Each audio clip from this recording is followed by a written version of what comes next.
हे समरथ परमात्मा, हे निर्गुण निरंकार,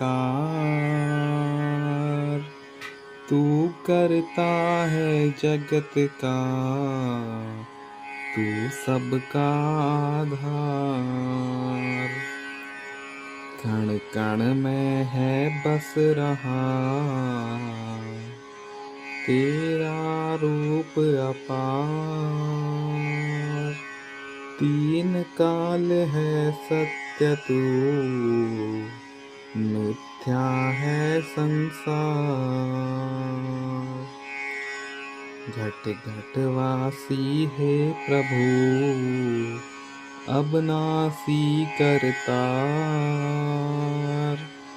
दया से तेरी हो सभी, भवसागर से पार। निराकार साकार तू, जग के पालनहार। है बेअंत महिमा तेरी, दाता अपरंपार। परम पिता परमात्मा, सब तेरी संतान। भला करो सबका प्रभु, सबका हो कल्याण। सत्संगत जी, प्यार से कहना ध्यान निरंकार जी। सभी संतों ने यही प्रेरणा सत्संग के दौरान दी और युगों युगों से वही संदेश कि जीवन में इस प्रभु के अलावा अगर और कोई चीज़ को श्रेष्ठ रखोगे तो फिर ये जीवन गवाते चले जाओगे। एक असली जीवन जीना यानी कि इस परमात्मा के साथ हर पल जीना, इसको साक्षात आमने सामने अंग संग हर समय देखना, इस ब्रह्म ज्ञान द्वारा इस निराकार के ही कोई कार्य करते हुए साथ साथ दर्शन करते रहना, एक भक्ति हर चीज़ के साथ साथ करते रहना। कैसे जीवन में एक जो बात आती है कि हर कोई अपने आप को इतना इम्पोर्टेंट, इतना ज़रूरी, अपनी खुद की कीमत इतनी ज़्यादा लगा के संसार में रहता है कि और कोई एक श्रेष्ठ नहीं है, हम ही हैं।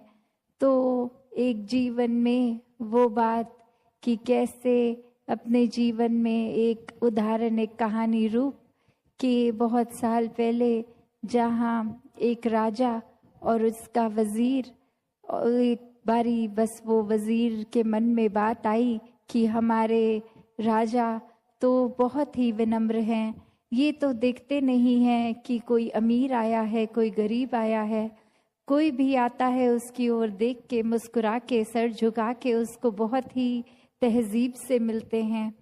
तो जब ये बात वज़ीर के मन में आई तो अपने आप को उसने सोचा कि इससे तो मेरी एक इम्पोर्टेंस ख़त्म हो रही है कि मैं ऐसे राजा का वज़ीर हूँ जो हर जगह अपना सर झुका देता है।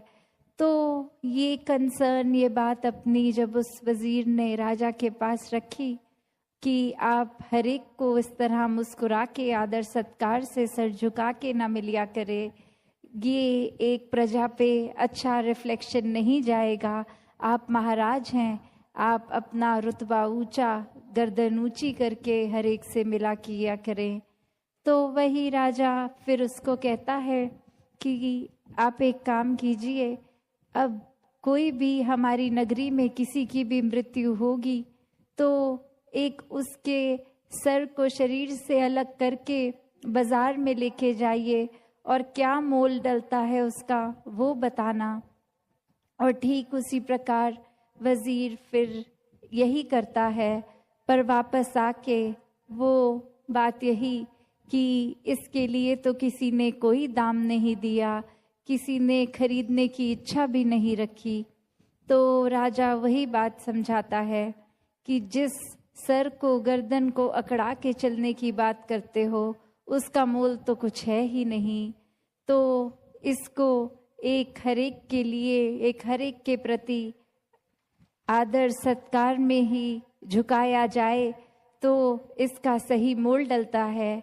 एक दिल से एक विनम्रता, ये हम्बल होके जब एक हम किसी से भी मिलते हैं, बात करते हैं, तो वो एक बात ये नहीं कि हमने खुद अपनी इतनी इम्पोर्टेंस बना दी है कि अक्सर लगता है कि अगर हम किसी से बहुत विनम्रता से मिलेंगे तो उसकी नज़र में तो हम इम्पोर्टेंट ही नहीं बनेंगे।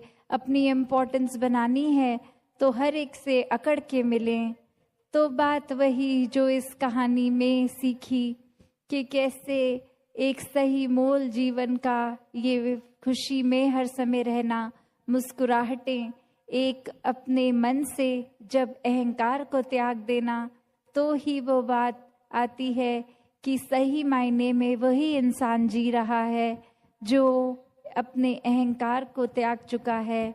एक विनम्र हो के अपना अस्तित्व, अपनी आइडेंटिटी खो के जब जीते हैं तो फिर इस परमात्मा की आइडेंटिटी ही हमारी बन जाती है। जिस तरह एक पानी की बूंद अगर चाहे वो नाले में से निकल के नदी में आए या कहीं और से, वो अपनी यात्रा एक पूरी करके बहती बहती इस सागर में आ जाती है, तो वो अपने उस नाले वाली बूंद की अस्तित्व को खो के फिर उसको एक उससे भी ऊपर की उपाधि, एक उससे ज़्यादा कुछ मिल जाता है। उसको सिर्फ और सिर्फ अपनी आइडेंटिटी खो के इस सागर में एक मिक होते ही वो इतना आदर सत्कार, इतना रुतबा खुद ब खुद ही मिल गया। वरना वो अगर जिद पे अड़ी रहती कि नहीं मैं तो इसी नाले में रहूंगी, मैं विशाल सागर में नहीं मिलूंगी, तो फिर वो वहीं की वहीं अपनी अकड़ में।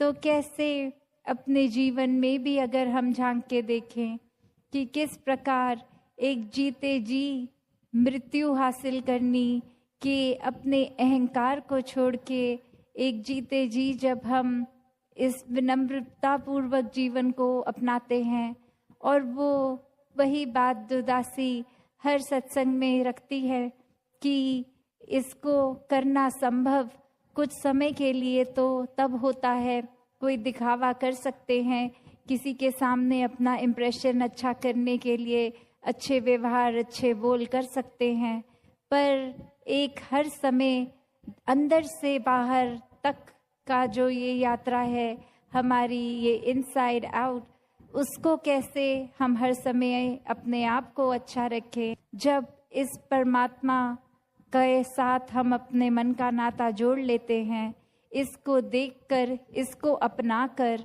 जिस तरह मराठी में भी कहते हैं एकला जाना एकला माना एकवा, कि कैसे पहले अपने इस अस्तित्व को जो हमने इतना बड़ा बना लिया है और वाकई में तो उसका मोल कुछ है नहीं, उसको सच में अनमोल करना है तो किसी अनमोल चीज़ के संग से ही वो होगा, और कोई ऐसी चीज़ नहीं जो खरीद के महंगी से महंगी ले लें, कुछ और रूप में नहीं। ये जो भक्तों ने हर समय एक सच्ची दौलत कही है कि ये राम रतन धन, ये परमात्मा, ये सच्चा है, ये अनमोल है, इसकी तो तुलना है ही नहीं किसी और चीज़ के मुकाबले संसारिक। तो एक सबसे बड़ा जो उद्देश्य है इस परम पिता परमात्मा की प्राप्ति, आत्मा और परमात्मा का एकत्व बनाना, वो रह गया, पर बाकी काम कर लिए तो जीवन में कुछ हासिल नहीं हुआ। क्योंकि बात वही, दुनिया भर की दौलतें इकट्ठे एक तरफ करके रख दें और परमात्मा ये सच्ची दौलत, तो पलड़ा एक परमात्मा की तरफ वालों का ही भारी।